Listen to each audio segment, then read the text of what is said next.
Alright, so today I did just a quick hike with my FILBE, which is still, I believe, the current issue Marine Corps main pack. And a new plate carrier I just got in a couple of days ago. So if that sounds interesting, probably stick around. And if that doesn't sound interesting, bye.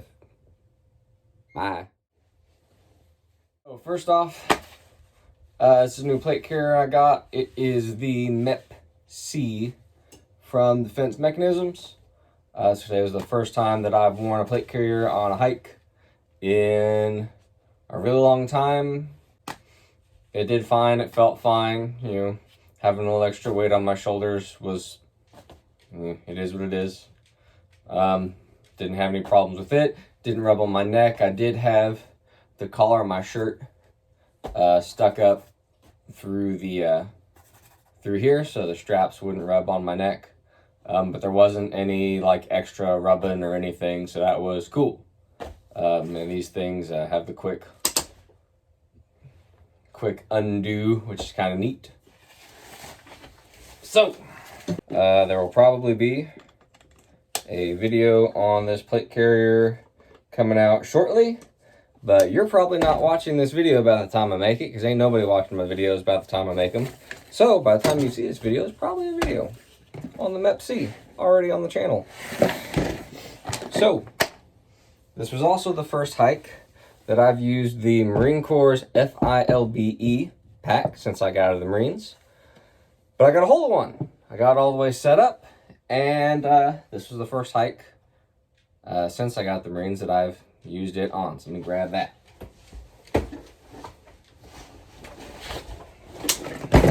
All right, so the FILBE, which stands for, I have no idea what it stands for. Use them in the Marines. They're freaking big, like significantly bigger than my large Alice pack. And I don't even have the 2 sustainment pouches and the 2 hydration pouches on here. I do have them, but I don't need them because I don't need to carry 100 pounds, like ever. So the plate carrier was 12-ish pounds, I think. And what I had in this pack was about 40. So things about the pack for the hike.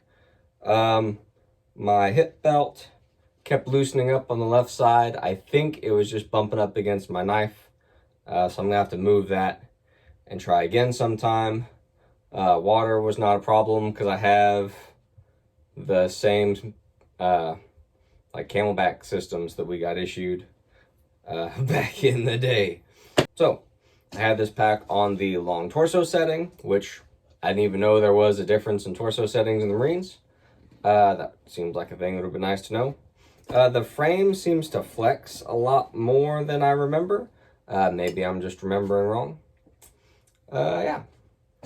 The shoulders, it felt like something was rotating side to side, like the upper part and the lower part were moving opposite each other, and something was creaking. You know, the creaking is kind of normal, but the movement seemed weird, so maybe there's a strap loose somewhere.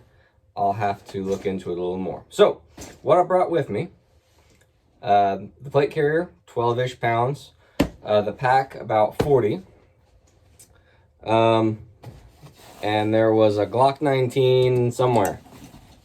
All right, so in the top flap, I had the placard from Spiritus, the Mark V. Had that in the top flap, if I can get it out. So 3 mags in the placard in the top flap. The sides I had way tightened down. I mean, these two compression straps on the top are basically all the way down.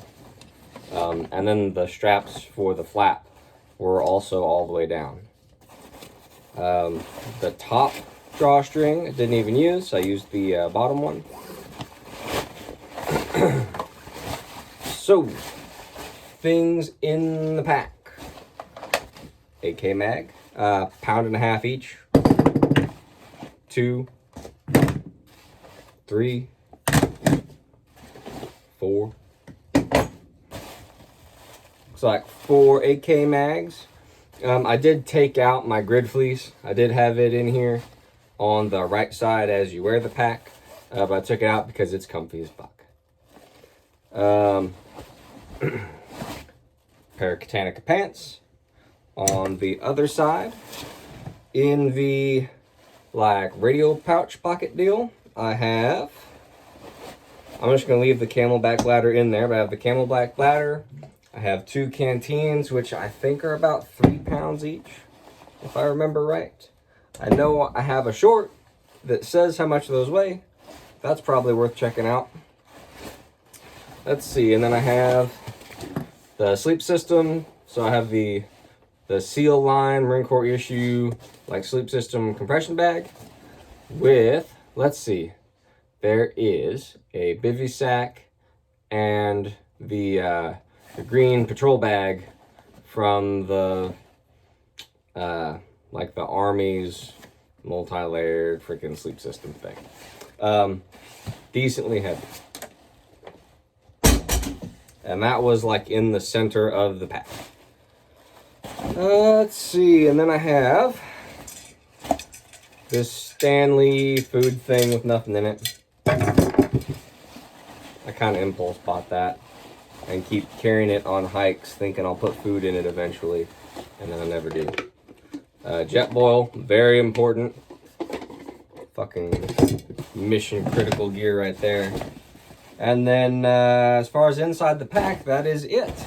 So the FILBE has a divider near the bottom to separate the top of the pack and the bottom where your sleep system is intended to go, I guess. So I kept the divider shut. It's got a zipper.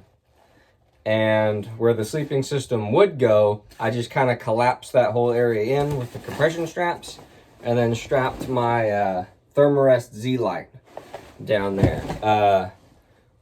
You should have a Thermarest Z-Lite probably. If you've ever slept on the ground, having one of these will make a huge difference. And if you've never slept on the ground, don't fucking do it without some kind of sleeping mat, especially in the wintertime. You'll die. So that's all I've got in the pack. Like I said, about 40 pounds. Plus 12, 13-ish in the plate carrier. So right near that 50-pound mark that I try to hang out at. That's all I got for the hike. Oh, the stats. We did the same loop we did last time, 3.4 miles. We did it in 1 hour and 2 minutes, which I think is exactly what we did it last time in. Yeah, we took the hard route, the real steep route, so my calves like hurt right now. But it was a good time. Talked about some cool stuff with a buddy. It's a good time. If you're not hiking, you should probably do it. You learn stuff about yourself. It's healthy, it's fun. It's not super high like wear on your body. You probably won't even get breathing real hard unless you go up something real steep like we did. So that is all I have for the hike that I did today.